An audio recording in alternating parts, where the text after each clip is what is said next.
Here post-match with Marshall men's soccer head coach Chris Grassie. And Coach Grassie, as always, first off, congratulations on the win. I feel like we've been saying that a lot this year now. Yeah, long may it continue. So 3 huge points in the league table. You guys, at the moment, now 2 clear of Charlotte, who are in action against Florida Atlantic this evening. How big was this win? More than just on the scoreboard. Well, I mean, I think it's off the scoreboard stuff that makes the win what it is. The guys stepped up tonight. I was worried about complacency. You know, we've had a lot of chat this week about, you know, first time to ever be ranked or receiving votes or what have you, and a couple of interviews here or there, a couple of guys doing news and press, and you know, we just didn't want it to go to the heads, and we were quite relaxed at lunch, so I laid into them a little bit just to you know, make sure their juices were still going, but they exceeded my expectations tonight. You know, they didn't take it for granted. They executed the game plan perfectly. They were solid. They were tough.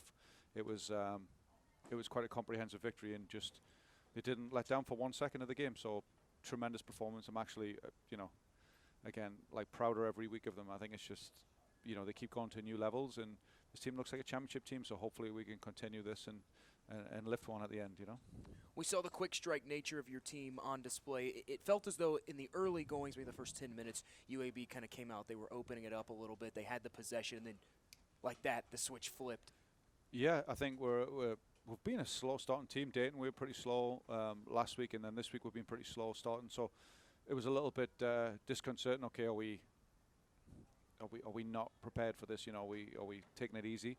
But then, you know, we have that ability to play, we continue to keep possession and then find the gaps. And once we do, we got great forwards making great runs, great midfielders who are going to pass the ball, you know, after they get it off the defenders. And, you know, it just opens up. We got pace, we got talent up front, so it becomes quite dangerous. And then we just start turning them in the midfield and turning them and creating more and more chances. And once we got the first one, they kind of realized it, and then we realized it, and we just kept doing it. And it was a good night.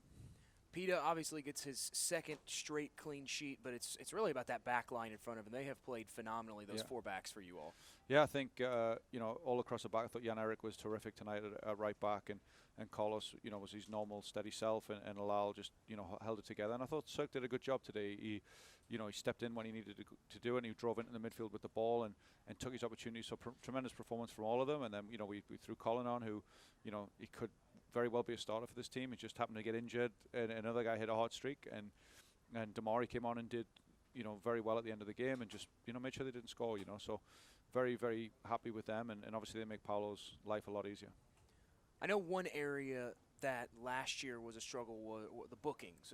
Kind of piled up the yellow cards a little bit. This season, and especially these last couple matches, you guys have actually really done a really good job of that. I think the 2nd straight, 3rd straight match you haven't had a booking. Yeah, we've had some weird red cards, let's just say, this season, and we've had some bookings early on, but, you know, we talked about it as a team, and it's just little silly things, you know. Max has got to stay on his feet a little bit more. He's a very aggressive player, so can that be a more controlled aggression?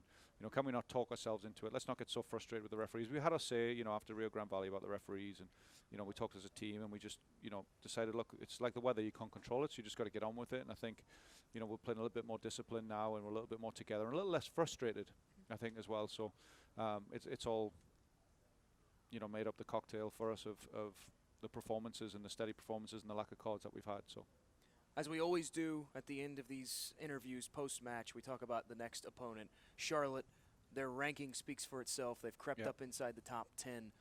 What should we expect in that match in Charlotte, North Carolina for you all? You know, it's a very tough place to go. You know, Charlotte, you know, have my utmost respect and our utmost respect. They're a very aggressive, solid college team. They're very tactically good, disciplined. They've got good players, good coaching staff.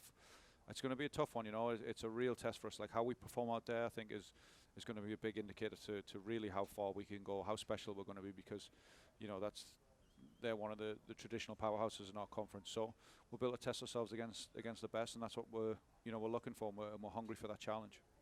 Marshall picks up the 6-0 win in league play against UAB. It's the most goals scored in a single match since the 7-0 victory over Asbury back in 2012. Coach, as always, congratulations. Thank you. Best of luck on the road. Marshall will head to Charlotte, North Carolina for their next fixture to take on the number 9 49ers.